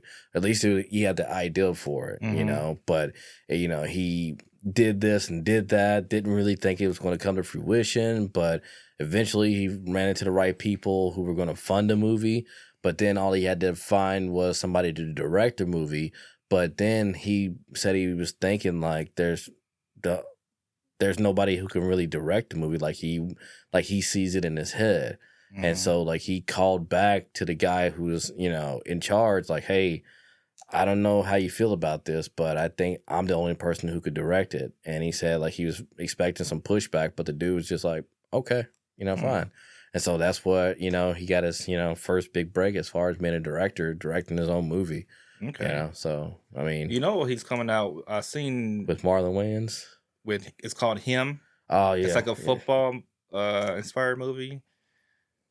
I think Marlon Wayans is going to be played as an ex-star football player, and he's supposed to train some new guy, and he's supposed to turn this new guy into like this really big super football star. But are you willing to do what it takes? And I think that's the twist of the movie. Damn, it's to show what this new guy is willing to do to be this star player in football. And he's gonna like push him to like And I seen Marlon like yelling in his face, and stuff like that. I'm like, okay. Damn. So yeah. Damn, that's interesting. Because it's gonna like put Marlon in a different light. Because I mean, there's only been a few movies that Marlon has done that like he be serious. A serious dramatic role. And so he's done like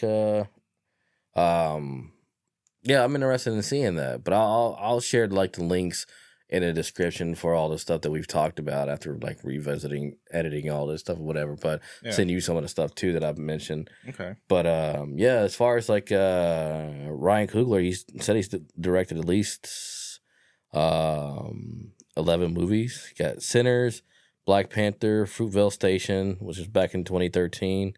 Black Panther Wakanda, Creed, Judas and the Black Messiah, and Creed 3, Creed 2, Locks, Wrong Answer, Space Jam: A New Legacy. He directed that. He directed Creed. I thought Sylvester Stallone helped create those. I thought so too. But I thought like the first one, he I can't remember who.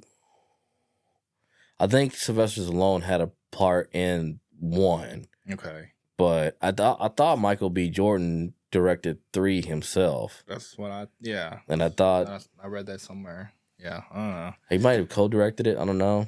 But I didn't know he directed Space Jam, though. With Michael Jordan in it or LeBron? LeBron. That's what it says. Could have, yeah. Yeah. So, yeah, he's been doing his thing, man. Damn. But, yeah, like... I want to be an actor of some sort, you know what I mean? Which I'm probably a voice actor, I think, you know what I mean? Because I was having my like therapy session earlier today, and even my therapist like said I got a good voice or whatever. Like before like me even mentioning anything, you know, she's like, you should like read like do like audiobooks or something like that. You know, I was like, I've been thinking about it. I've been looking, yeah. You got a pleasant, like a good listening voice. Thank you, appreciate that. You know, so. I'm definitely going to try to do something with it, like outside of the whole podcast thing. You know what I mean? So I think maybe my podcast can be like sort of like a resume type thing too. Okay. You know what I mean? Because you want to have like a profile and, you know what I'm saying, like pieces of work that people can go to and like, you know, listen to and stuff like that. So I wouldn't mind like doing like commercials and shit like that, like reading like, you know, ads for Coca-Cola and stuff like that. Because this one dude I've been following on YouTube who's given like these tips for voiceover work and stuff like that. So he said he's like had voiceover ads for NBA, Coca-Cola, like, you know, these big name companies and stuff like that, Apple, like everything. Okay. So I wouldn't mind like getting to that point, you know what I mean? So almost like a jingle in a way. Yeah, but you're not singing, but you're just kind of like advertising what's on the commercial. I get it. Yeah. Like when life gets you down, you know, type shit. You See, know? Look at it, man. Sound good. Verse today, I'm ready to listen. Oh, sorry. So yeah, I just gotta pull that trigger. To be honest, I'm kind of nervous about like, you know, going through like the early stages of everything. You know what I mean? Because I mean. Yeah, I think there will be a lot of rejection and stuff like that. But I spoke to somebody about rejection, and he was just like, it's a good thing because it builds resilience. You know what I mean? Like you kind of helps build that armor. So like, you know, it might sting a lot the first, you know, rejection. The second one, not as much. And then like, you know, say the 10th time, you know, it's not going to sting as much as it did the first time because you built that, like that armor is a little bit more thicker than, you know, the first time you know. It's funny that you say that because like the resilience of all those rejections. So I do listen to, I think it was Club Shay with Shannon Sharp. Right. I think he interviewed John Cena. Okay. Yeah. And he mentioned something about how Hollywood would tell you no very many times. And you just kind of like, don't let that get you down. Just keep find something else, you know? Right. I can't remember. It was like basically somebody was using this in terms of sports, but I mean, it could be applied all across the board. Said like, say if you lost a game, like it's okay to have like that night to even cry even, you know what I mean? Like if you know, want to be upset, you want to cry, whatever, but the very next day you got to get back to it, you know what I mean? And it's the same with the victory. Like you can have your night to celebrate those victories, but this very next day you got to get back to it and, you know, get back to work to get to the next thing, you know what I mean? Yeah. So it's no just, you know, you get one big victory and that's, you celebrate for a week or a month or whatever. Like, no, you got to keep chasing it. Or if you get rejected, or somebody tells you no, you can't just like, woe is me, spend a whole month or a year complaining about how this person didn't want you and you felt like you were, what they needed or some bullshit like that, So, I mean, it's... So I just got to pull that trigger because, I mean, I pulled the trigger on so many different things, like just podcasts and YouTube and just put myself out there. So, it's just something new that I'm just trying to like, It's a good start. It's a good start. I mean, you've done it for what? A year almost? More than a year? Almost 2. Yeah. 2? Okay. Yeah. So, but yeah, so I'm trying to get it all. I feel like I'm getting more traction, especially on YouTube, because each video that I've released on YouTube, I see that I've gained more like viewers and stuff like that. Mm-hmm. So say like, even though it's like my last podcast episode was like 46 views or whatever, like the one before that was like 30 something, you know what I mean? So it's just like, who knows if I release this one, is it going to be like in the 50s or 60s or whatever, and so on and so forth, Yeah. So, I mean, it's just... I mean, it's a good thing because like, I mean, centers... It's a hot topic right now, right? So the algorithm might throw that in there, That's what That's what I'm wondering. So, but even so, just just having a good time, just talking about this, and also, just want to mention that we're going to be watching the Thunderbolts soon too. So whenever that comes out, if you are up for doing that podcast it's coming out, what, May 2nd? Yeah, so this weekend. I'm definitely down for that. Yeah. Yeah, so we can do a podcast for the Thunderbolts. And I need to speak with John Sloan to see if he's available. Him and I talked on the Marvel episode, so I'm going to get him in here since it's Marvel related and get his thoughts on it as well. So, he could be here, we can be there, and we can all just, be talking about the Thunderbolts and our speculations on what's to come after the Thunderbolts and the different Easter eggs and all of this, good stuff that they planted inside that movie, and how it's going to tie into something else, because I'm thinking it's going to tie into hopefully maybe they're going to do like a World War Hulk. Hopefully maybe they're going to like, bring Hulk back to like his Savage Hulk. You know what I mean? That's going to be where he's at his most savagery ever. You know what I mean? Like the most unstoppable you've ever seen the Hulk. So, because I mean, the Sentry, with them introducing the Sentry, I think that might spell grounds for like, Who do you think is going to be, since after Endgame, we knew Thanos was that guy. Big bad? Like the big bad? Yeah. It's going to be Dr. Doom, maybe? Okay. Robert Downey Jr. is Dr. Doom, which I watched a video of people speculating that Robert Downey Jr. was supposed to be Dr. Doom, but he somehow, like, something veered him into the direction of being Iron Man. But, like, that's why he looks just like the Dr. Doom of, the different universe or whatnot. And I think that they're probably speculating that he's going to have his own like team of his Dark Avengers, essentially, like the Captain America, like from the Hydra, the Hydra Captain America. He's going to have like all the, the spitting images of everybody from different, realities or universes and whatnot. They're going to be fighting each other. Yeah. And I think that's going to fuck with Spider-Man as well, because, he took it like probably the hardest of Tony Stark dying. So could there be an evil Spider-Man? Could be. Did it follow in the comics? I'm pretty sure there were. But also, I was speaking with John Sloan. I think they have a lot of people that are going to be in Doomsday because a lot of these people are going to die. Yeah, I think there's going to be a very large cast for that particular movie. Yeah. And I think it's going to like, you're going to understand that Doom means business because he's going to kill a lot of those people. You know what I mean? Like, they're going to like, Tony wouldn't do this. Come on, I know you have to be like Tony, And he's like, I'm not Tony. And then he kills somebody. And then you're just like, oh, shit. Oh, yeah, he's Doom. You know what I mean? Type shit. So that's what I think. Can't wait. Yeah, I know. It's a little bit away, but how fast time is flying, I think it'll be here in no time. because it blows my mind that we're already on a third Sonic movie, moving on to the fourth one. I wonder how much they're gonna change the Marvel story, because we're supposed to have what's his name? The Kane Dynasty movie. And of course that's why they brought in Doom. But I would still like to know what that story is, just to see, or would it even...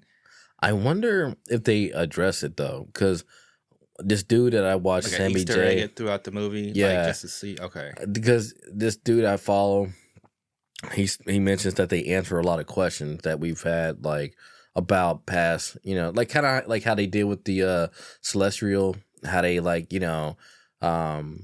mentioned it in what was it, the Captain America movie? Yes. Like there's been several movies like in between that and the movies, the Eternals movies, and a lot of people are like, well, how come they haven't like mentioned this Celestial that's poking out in the middle of the Indian Ocean? Right. Well, they mentioned it in Captain America, like tying the X-Men into that universe by saying that Celestial has adamantium, right, that they're going to harvest from it. So I feel like they're going to answer some questions in the Thunderbolts, like they did with the Celestial. I think he said like who owns Avengers Towers now, who this and that. Wow. So it's going to be like some questions answered. So I think maybe that question, will be answered in a Thunderbolt, hopefully. But yeah, I'm interested. Honestly, I'm interested in seeing the Sentry. He's basically like Marvel Superman, but he has like split personalities. You know what I mean? Like one's like I think the Void, which he's like this super evil, entity basically, and the Sentry is like his other alter ego, basically, and they fight not fight back and forth, but they switch back and forth between. So he's gonna be the villain in Thunderbolts. Yeah, the villain, and I think he's gonna be kind of like, I don't know if he's gonna be the savior, but I think he's gonna be a villain. You're gonna actually see like the extent of his power essentially, because in the trailer you see people running and they're like turning into like dust, like little, like, and I think that's what the Void is doing, really. So okay. Well, I mean, like you said, if he's like the Superman of Marvel, the Thunderbolts don't really have powers like that to stop him. They're most of them are like hand to hand. Yeah, they're hand to hand combat fighters. They don't have powers for real. Right. Yeah. Well, they like Taskmaster can like copy anybody's moves, and the other, I forget who else the other one is, the female can like run through walls or something like that, but other than that they're all like super soldiers. Like they're the Captain America, who was the standing Captain America at that time, the Red Guardian, super soldier, Bucky. They're all, like you said, they're all pretty much super soldiers. So I don't know. Right, unless they're gonna surprise us with some other character that we haven't seen yet. They might though. Yeah, because I think it's gonna probably be something that happens at the end of the movie where maybe like the Sentry is gonna, it's gonna be the Void taking over, but something like the Sentry is gonna have to like take over because they're gonna probably be a bigger threat or something like that, to where they're gonna need the Sentry's help. So I don't know. That's my speculation. I could be wrong, but Yeah. Well, I mean, that's what, next week? I know, for man. us to find out. Yeah, so I'm excited. Yeah, for sure. Yeah, I'm always, just up for pulling up anything Marvel. And I know this podcast started off with Sinners, but it's kind of like, and I was talking about like, I don't know if I was talking to you about this, but they could have like recasted T'Challa as Michael B. Jordan, but as like a Killmonger from a different universe, who make him Black Panther. Yeah, who's not evil, or I guess what you would consider it, because he thought he was, he had I guess what he thought was doing was for the greater good, but he, to others he seemed like the villain. But what if there's a Killmonger from a different universe who's not on that same, I think what you're saying. Yeah. And I think he would play a good Black Panther, to be honest, because if he essentially played the Black Panther, but he was just, what's it, the leopard or something like that? It's Jaguar, I think he was. I can't remember, but yeah. But that kind of defeats the whole Black Panther title if it was another if it was a Jaguar, right? Well, that's who he was fighting. Like Killmonger had like the same suit as the Black Panther. Okay. But instead of the Black Panther, he was a Jaguar. But I mean, in another universe, he could be. He's not. He's not a super soldier yet. As well, he hasn't taken a heart-shaped herb. But he comes from another universe, and so since Killmonger was able to take the heart-shaped herb in this universe, meaning that like his body, because I think some people won't survive, the whole process that you go through when you take the heart-shaped herb. Since his body from this universe was compatible with it, then his body from another universe should be as well. So, Did you watch Black Panther 3? Black Panther 3? Or 2, my bad. Yeah. Okay, yeah. So when T'Challa's sister took that role as Black Panther, right? Didn't Killmonger burnt all the heart-shaped flowers? Yeah. So how did that explain how she got? I think she made like a synthetic. Okay. Herb. Yeah, like she, replicated it in the lab, basically. So. Okay. It's been a minute since I haven't seen it since it came out, which I think it came out like 2022 or something like that, 2023. Something like that. Yeah, it's been a minute. I think I took VTO that day.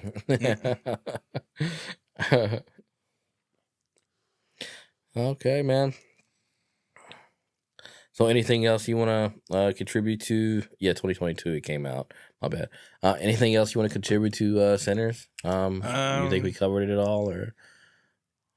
There's a scene. It's like, just don't be mad at the Asians when you've seen. There's one scene I was like, oh man, why'd you say that? What was the? Remember the of course, she found out her husband turned the Asian lady. Yeah. And she's like, y'all motherfuckers, y'all can come on in. Oh, remember? Because they were trying to like shut her mouth. Yeah. I was like, damn it. Damn. We just lost it. I was like, come on. And like you can see that moment when he heard it. I don't know if it's like you hear it as a vampire or like you can feel like the energy change. It's about to turn. Yeah. Shit hit the fan real quick. I'm like, ugh. Oh, damn. That was like, god damn. Because I did wonder, like what was... Because they were very careful about not granting them access. But I was wondering, I'm like, who's going to do it? Like, how are they going to get in? You know? I mean, they could have just waited out till daylight and then they would have just go away, but I mean, it makes sense. It had to happen though. Yeah. I mean, that's freaking Star-Lord, bro. Like he had it in a bag. Yeah. When he found out Gamora was killed by fucking Thanos, they had it in the bag, but he fucked it up. Yeah, you know what I mean. So I mean, that was that all over. Yeah. Yeah, guys, don't be mad at the Asians. Yeah, don't get mad at us, man. That's man, even I was mad, so yeah, for real, that was crazy, man. Like, come on in, motherfucker. Yeah, but I get it though, man. I get it. It's just like she had a little girl at home that she was trying to protect because they threatened her. Yeah, and so she wanted to. She felt like she had that what do you call it? Wrath though, in a sense too, though. Yeah, like at that moment, they all kind of had a collective, more than one, more than one sin, but like back to what you were saying about how they how he can, like, when he got hit with the guitar and they could feel his pain. When he turned her husband, the Asian guy, I can't remember his name, but like he can see his thoughts, so he knew where the daughter was, right? Exactly. So that was another thing. I was like, oh, he can pretty much know everybody's memories. I keep going back and forth to Marvel and shit too, but it's kind of like the hive mind of like Venom, like all the symbiotes and stuff like that. They're of a hive mind. There's like the person who created them, Null. They all share memories. They all that's how like Eddie Brock knew who Peter Parker was, because since the symbiote was on Peter Parker, it kept his memories, and when it was on Eddie Brock, he was able to see the memories of Peter Parker and figure out his identity. I wonder, was it the same symbiote? Because like Eddie Brock is Venom, but if you watch Spider-Man 1, was it 2 or 3 when he was the Black Spider-Man when he had the symbiote then? Right. I wonder if that's the same symbiote that became Eddie Brock's Venom. I think there was different ones, but I think that's how he knew. Like, because at the end of what was it when, they were at a hotel or something like that, and Venom seen the TV of Spider-Man on TV, and he like. I think he was at a bar and he was watching TV. I think he was at a bar watching, and the TV came up, and I think he was just like swinging through the city, and Venom was like, I gotta do something. I can't remember. He said I gotta eat him or something. I can't remember what he said. I think somebody said that it was the Venom of the Sam Raimi universe. Since they're all of like, a hive mind, they share memories with one another. Like he has the memories of that symbiote from that universe, so he knew or knows who Peter Parker is through that symbiote. So it's kind of like like he knows Carnage, what Carnage has been through, and what Carnage is thinking, even though Carnage is his offspring, so it's kind of like, Carnage is his son, essentially. Yeah, that was in Venom 2, I think. I haven't seen the third one. I heard the third one, so, I heard it's okay. If you want to watch it, it's on Netflix. Okay. I didn't like it so much. They are... I don't want to spoil it, but there are more symbiotes they kept for like scientific experiments and stuff. That's usually how it always and goes. Then like apparently Venom holds the key to this other guy that's like locked up in space because they I can't remember the story, but like I think these other symbiotes locked him up. And then, like, is it Null? I don't say the leader, but the father of all symbiotes? I think so.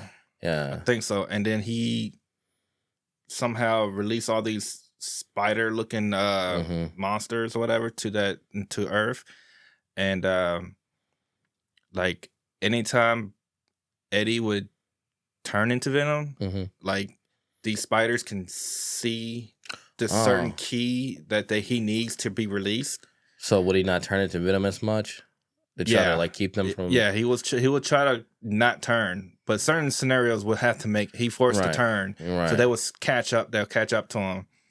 But there were scenes where like towards the end of the movie, I remember there were like 5 different symbiotes. Yeah, they all have like different. They're all colored differently, and they all got their own little personality. That's how it is in the comics. Like, they all. I forget. Like, they're like different names. They all have different names and shit like that. But in the comics, they have like females and males and shit like that. Yeah. So it's. I mean, it's sounds like it's spot on for the most part. Okay. I mean, I haven't seen it, but yeah. What kind of threw me off? Didn't Eddie have to adapt to become Venom? Maybe. Like, to be used to having the symbiote on him? Yeah. I don't recall exactly, but I thought like he had to like get used to transforming and use Venom powers. The symbiotes in this movie, when they found their host, like they were already like used to using them, which was kind of weird. But you have to watch it yourself. Yeah. Like it is kind of, I don't know. It just. Like this point, I thought that like if you're not compatible with whatever symbiote, they would like kill you. They would kill the host, like not intentionally, but just like the physical, like the man that they would have on the body would kill the host unless you were compatible with the symbiote. But as far as the symbiote host, like I remember when in Spider-Man, if they knew you was bad, you're more likely to be fused together. But these wasn't bad people. You know what I mean? I don't know. Like, I remember, because I remember the Eddie in the Spider-Man one. Right. He was always jealous of Peter Parker. Because wasn't they like both competing for the same job? Yeah. You know what I mean? And then like, but for some reason Peter got, of course, Eddie didn't know, but like, of course, Peter would get better pictures because he's Spider-Man, you know? So, like, of course, somehow he came across the symbiote, and because whenever Peter was up in like the bell tower, he was trying to get it off, and like for some reason, Eddie was in the freaking church, like trying to like pray to God for him to kill Peter. Yeah. And then like he heard the bell ringing or heard the commotion and went to see what it was. And then, Peter was on top of the bell tower. And once he got like the little piece off, that little piece fell on Eddie and, he became Venom. Yeah. So I think that's what I remember. Yeah. Yeah. But it's just like crazy, in church, like I killed that motherfucker. Praying for somebody to get murdered. Okay. Yeah, that's crazy. Right. That's crazy, man. But yeah, if you do just want to watch it just to see, I don't think it had any post credits to it. It was on Netflix, so okay, yeah. You just want to complete the Venom series, right? Yeah, because I've seen the first two. I might as well. Yeah. Okay. I don't know. I might put it on tonight or some shit like that. Yeah. So fall asleep. Yeah. All right, man. Is that it? Anything else you want to add to it? I've done this last podcast. I'm like, all right, anything else? And we go on more. But I mean, I just want to, anything else I would have forget, so. I feel like we covered most of the movie. Yeah, I feel like it too, and like I said, I'm going to watch it again just to kind of see, exactly what I missed and maybe watch more videos before then to see what people are saying and try to see if I can connect the dots, while watching that movie. Yeah. But, but in the meantime, guys, like I said, we're going to watch the Thunderbolts. So be on the lookout for the Thunderbolts review. And, we're probably going to talk about other stuff outside of the Thunderbolts as well. So, I mean, it is what it is. I mean, if y'all pull up to this podcast and y'all like just listening to us talk, I really do appreciate y'all showing up. It's been a fun time having you here, and I appreciate you, coming by, even though it's probably like a swamp in here, man. Fucking AC went out and shit, so it's all right. Yeah, it's not too bad. Yeah, I think it's since the door's closed and shit like that, it's not, but yeah. But if you don't have anything else, we can go ahead and wrap it up. That's all it. That's all I got. Okay, cool.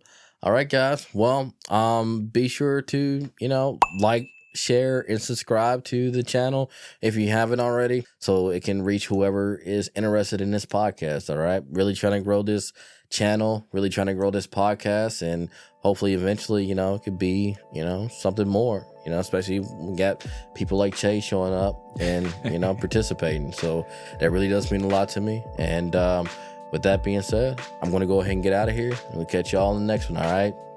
Peace. All right, see y'all later. All right.